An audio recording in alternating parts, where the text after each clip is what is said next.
Good day. We're going to be talking about how to add a cutter to the cutters library. For fun, we're going to be working on a different shaped cutter. This happens to be a 60-degree tapered cutter with a 1/8 inch shank and a 1/10 of a millimeter flat tip, tool number 3210, and this is from the Harvey tool catalog. This is an engraving tool, but it's a nice example of a tool that we would want to add to our cutters library. First up, we want to take accurate dimensions on the cutter. Here is a shot I made with my camera on an image dome, and as you can see, we have the 1/10 of a millimeter down here for the cutter tip. The slope is 2.5 millimeters. The taper is 60 degrees, which we need to know. This is the extra part of the cutting length that's available, 7 millimeters. Our shaft diameter measures 3.17 millimeters with a micrometer, and the overall length is 37.79 millimeters. So we want to hang on to those numbers as we move forward. Here we are back in Matrix, and we've got a blank slate. Problem with Matrix is you can't get into the builder with nothing up there. It will say nothing to mill. So we say, okay. My cheat or way around that is I usually go into solids, grab the sphere, and just create a solid. That's all we need. Matrix doesn't really care. Go to Builder, C, and here's where our cutters are at. We don't even need to enter the model in the model window. We can immediately go into the cutters library. We get the warning, you are about to enter the cutter library where you can edit cutter definitions. Here it is not possible to determine which cutter you want to use for your milling process. In layman's terms, it's saying here we build cutters, not select cutters to be used. So we click on OK, and we go in, and here is a list of all the cutters that I have currently loaded into my system. Now, there's two ways to go about this. You can do an add or you can do a copy. I find it more user-friendly to copy an existing cutter and put it in, and then make modifications to that number. What I'm going to do is I'm going to take my regular old Revo 10-degree 4/1000 tip cutter that we're all so used to using, and I'm going to copy it. First thing that happens is it comes down here and it says it's version number 3 because I've already got a number 2 up here.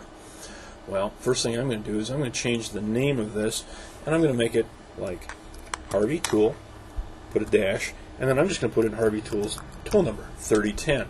And if you want any more information, you can do like a 60 DEG, and that tells you it's a 60-degree cutter.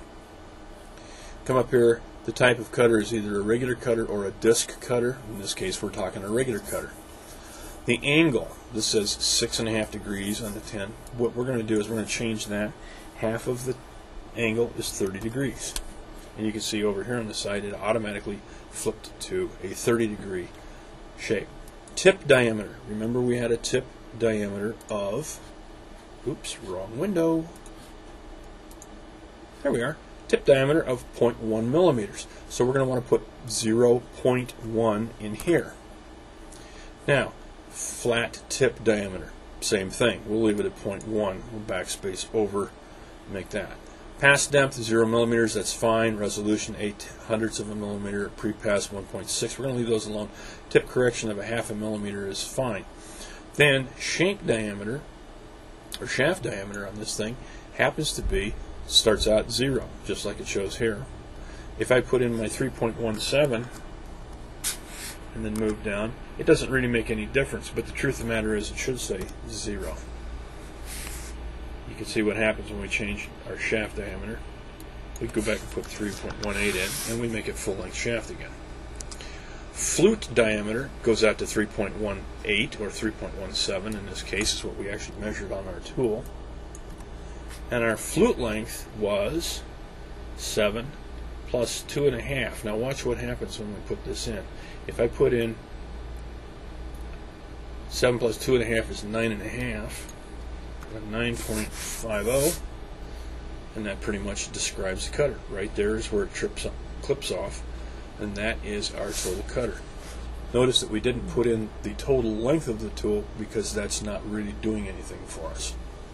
At this point, all you have to do is hit set, and I now have an HT Harvey Tool 3210 60-degree cutter in my library. When I leave here, I can then pick that tool to build my model. If I pick my model, It's a non-ring model. Let's say I'm going to build it on the end of a block like that. It's a little off-center. That's fine. We're going to let the machine provide supports. Come in next. Say I want to mill all the way around it like that. And now I can go into my tools, and there is my Harvey tool, 30-210 60-degree cutter. Nothing could be simpler than to set those up. That's how you put in a cutter in your cutter library.